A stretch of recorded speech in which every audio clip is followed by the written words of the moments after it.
On this episode, ChocoPro 204 only will feature one match, and this match is for the Asian Dream Tag Team Champions between CDK and the Best Bros. These two guys have been at it for a long time.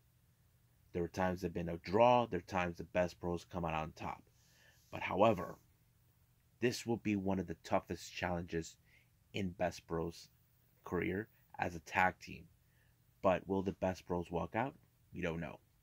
Also, NWA USA, we have two matches involving Alex Taylor versus Homicide, and of course, the Fixers, Jay Bradley versus the ambassador of British Pro Wrestling, Doug Williams, and many other things very exciting took place throughout this entire time.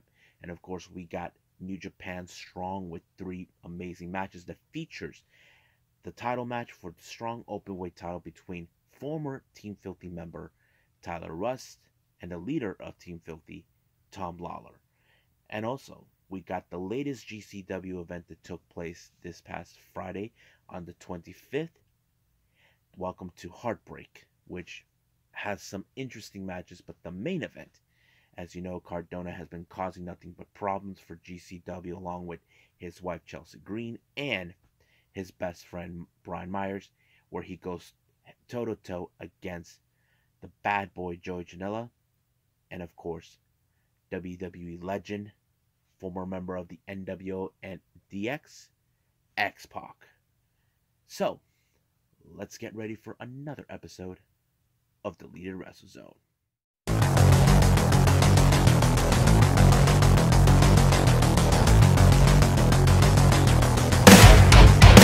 Are you ready? Get up, get up! Get up, get up! Get up, get up! Get up, get up! Get up, get up! Get up, get up!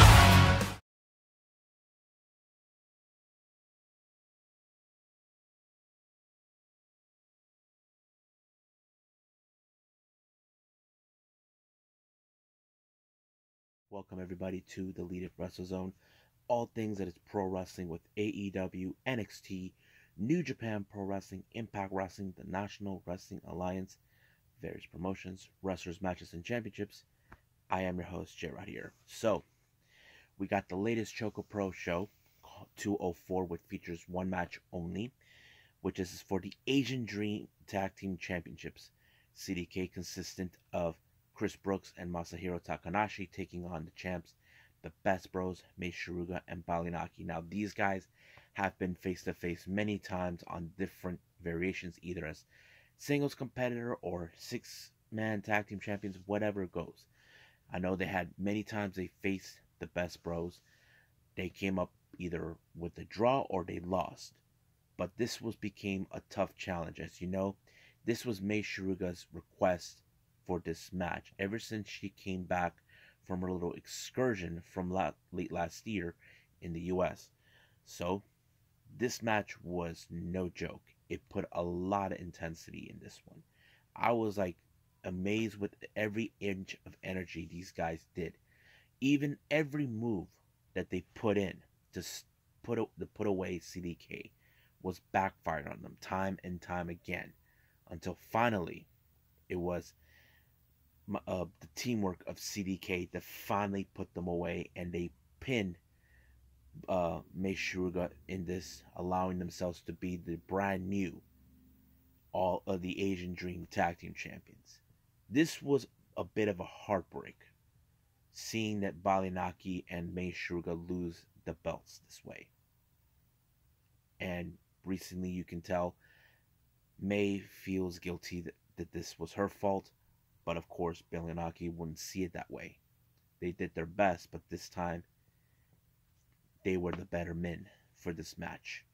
However, during the Jonkin tournament, even though there were only 4 people involved, the Best Bros withdrew themselves due to this disappointing loss. So it ended up being both Masa and Chris, and of course Masa won. But the real question does remain, what does this mean for the Best Bros? Well, recently on Twitter, it was revealed that they had to change the upcoming events, the upcoming shows, due that Mei Shiruga wasn't feeling well. That she, in fact, the card has been changed. It's still no telling when she'll be back, but I'm sure Balinaki will hold a fort. That we can definitely guarantee. But as for Balinaki, we know sooner or later someone will challenge him for the Super Asia Championship. It only is a matter of time until that day happens. So we still got more of ChocoPro coming up, 205, and then there's 206. But I'm excited to see what's going to happen then. But right now, I believe it's time for NWA USA.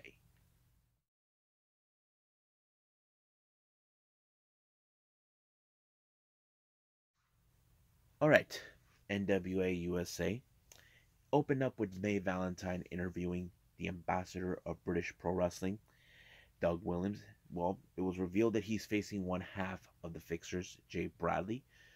But you know for a fact how Doug will speak. He knows that he's has a tough task in hand, not to mention he's facing much bigger competitors.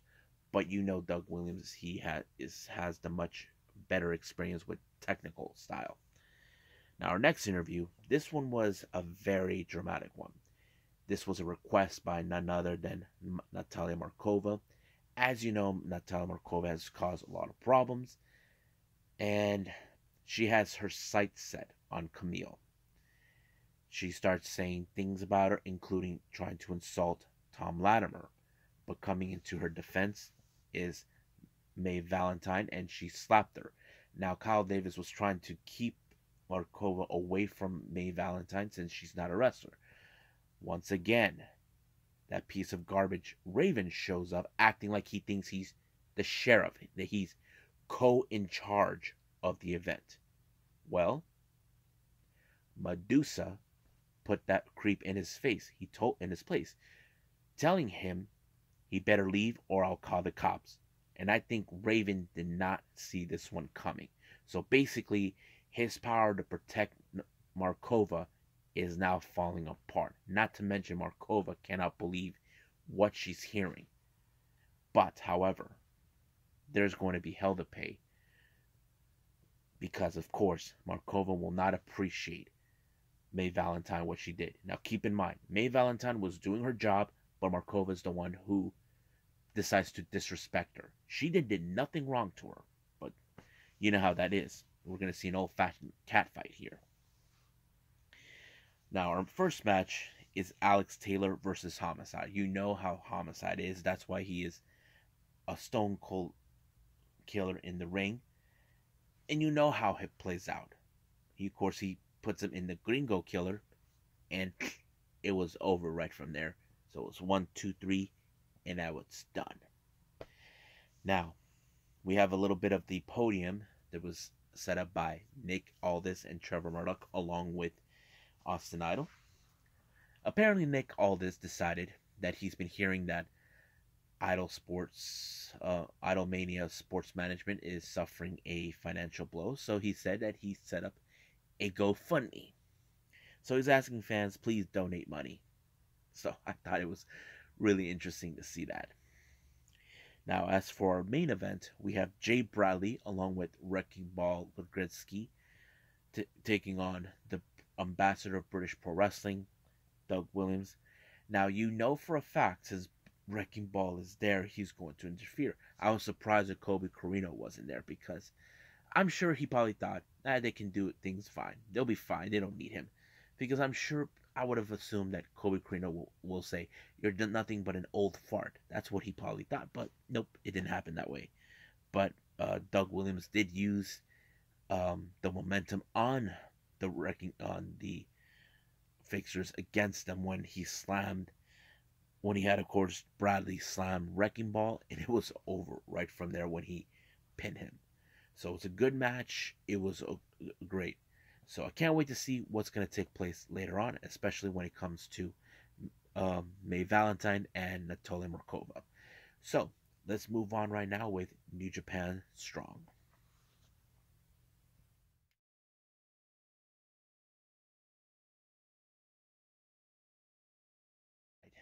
This is the last show of the New Beginning USA tour with New Japan Strong. It was fun while it lasted. Can't wait for what's next.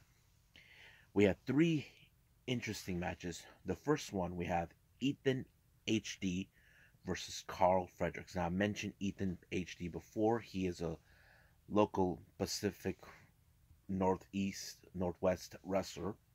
Of course, I talked about him in Prestige Wrestling in the previous episodes, taking on the Alpha Wolf, Carl Fredericks. Now, what was cool about this match, it's somehow Ethan, why am I saying Ethan Page anyway?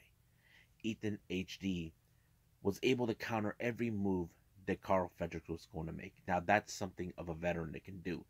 However, it was Carl Fredericks that overcame it when he put Ethan HD away. When he pinned him, 1, 2, 3, done deal. Now, our next match is, of course, Matthew Renwald, the Drama King, taking on Headbanger El Fantasma. Now, before the match even started, Matthew Renwald disrespected the people of Seattle, Washington, saying that, oh, Kurt Cobain had the right idea to take his own life. But Phantasmo said this: nobody talks crap about this place other than me. So basically, it's like, we don't need to hear him. We can hear, Phantasmo. So I thought the match was pretty good. However, he actually pulled off the super kick, even though he didn't have the metal plate on him anymore. So it's like he found his momentum. But however, he was able to overcome every obstacle that the Drama King pulled up with him until he finally put him away with the 1, 2, 3, and it's done. So long live the king. So goodbye. Now, our main event, this one is for the Strong Openweight Championship between Tyler Rust and Tom Lawler. Now, as you know, Tom Lawler has been unbeatable when it comes to defending the Strong Openweight Championship, but Taylor Rust made his return since he was released from WWE, and this was something that was later we did not expect it, where he challenged him. I thought the match was pretty good. It was very impressive that they both counter every move they can do. However, you know how Tom Lawler is. He'll do whatever it takes to keep the title. When he called the West Coast Wrecking Crew, Jarrell Nelson and Royce Isaacs, to get involved. But unfortunately, their involvement didn't help that much. But it did help Tom Lawler to pick up the victory once again when he put him in the chokehold. And it was done. However, the real question is, who's next? And it turns out to be local wrestler from there, and he's a much recent LA Dojo graduate, the Wild Rhino, Clark Connors. Now, of course, Lawler will not take that lightly, knowing that he's just a kid. He doesn't deserve a shot. But that's up to the New Japan matchmakers. So if they make this match official, so it's gonna be. So basically, we just gotta wait and see what the New Japan officials say. And I'm very excited for that to happen. So right now, let's move on with the last review, which is GCW Welcome to Heartbreak.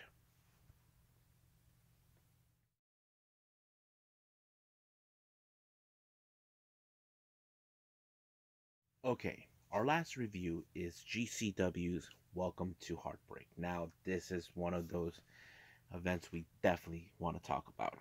It opened up with the Briscoes taking on Jacob Fatu and Juicy Finau. You know, them boys never back down from a fight. But at some point in the match, Starboy Charlie along with his mom were their presence. But remember last time what happened. Jacob Fatu and Juicy Finau attacked him while he was still on injury. And that's exactly what he did. But this time, his mom slapped the crap out of these guys. And of course, Starboy used the clutches to deal with him. But I have to say, them boys never disappoint. Of course, people don't like Fatu and Juicy for what they've done. But them boys get the job done. And they pin them with the 1, 2, 3. But in the post-match, they're demanding a rematch for their tag team titles, the GCW tag team titles that they lost to the Hater Club, which I'm sure many fans are dying to revisit again. So we'll see about that. Our next match, we have, of course, Nick Wayne versus All Heart Blake Christian. I thought this match was incredible. I have to say, Nick Wayne, he is a prospect, and we look at Blake Christian with a bright future. He's an unbelievable wrestler. I'm sad shame that he didn't get the recognition he deserved where he was, but I'm sure he'll be recognized even more where he's at now. But he never disappoints until he finally put away Nick Wayne, giving himself a very impressive victory. So Nick Wayne won the match.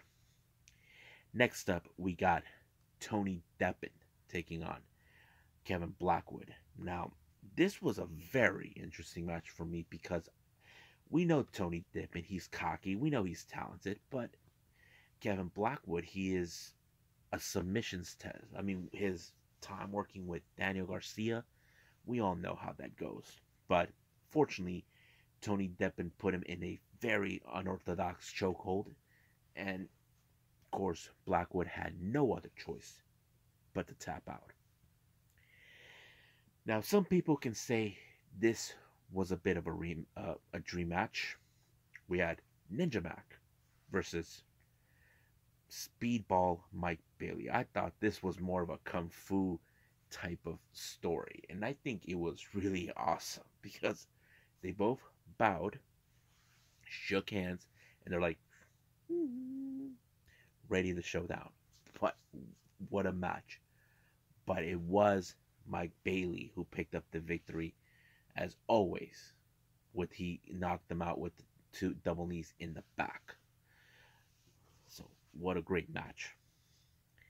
Next up is the GCW Extreme Championship between ACH and the mother effing truth, AJ Gray.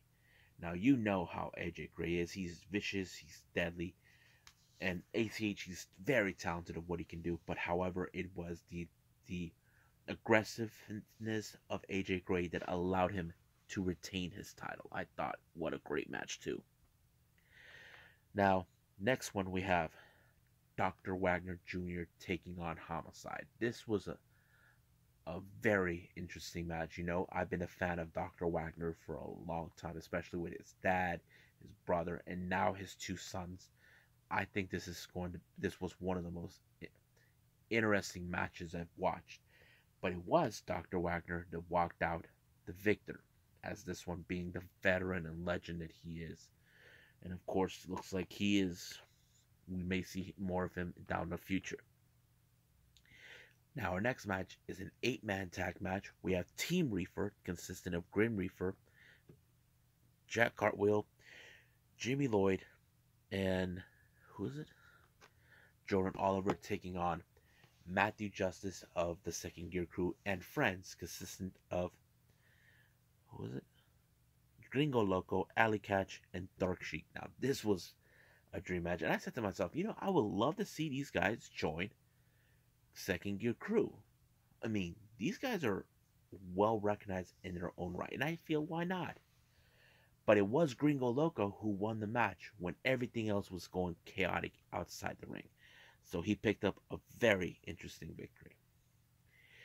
Now, in between this match and the main event, we had Chris Dickinson coming, who's been demanding another shot of the King, Minoru Suzuki, and he's demanding Josh Barnett, who's in charge of Bloodsport, to make this match happen, and he said that he got it, so it's gonna happen.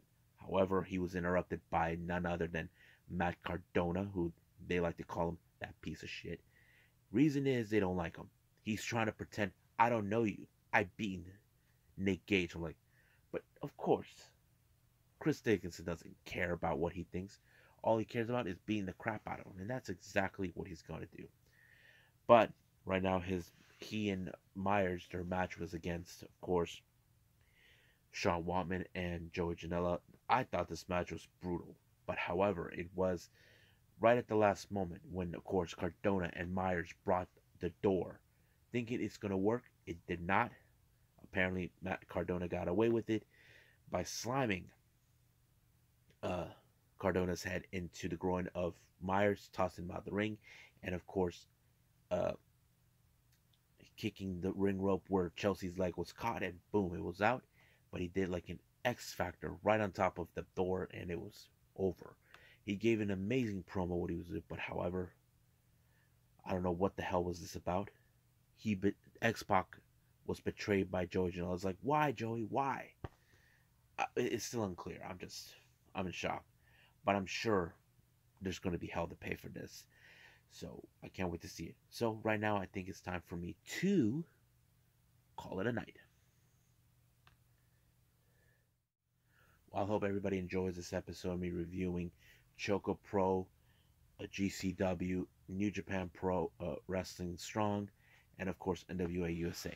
Coming up, I got more on ChocoPro, the latest GCW event, the coldest winter, LA Fights Volume 3, and then finally a past event from December 29th by Yoshi Promotions Stardom, which is one of the big events they had before the end of the year.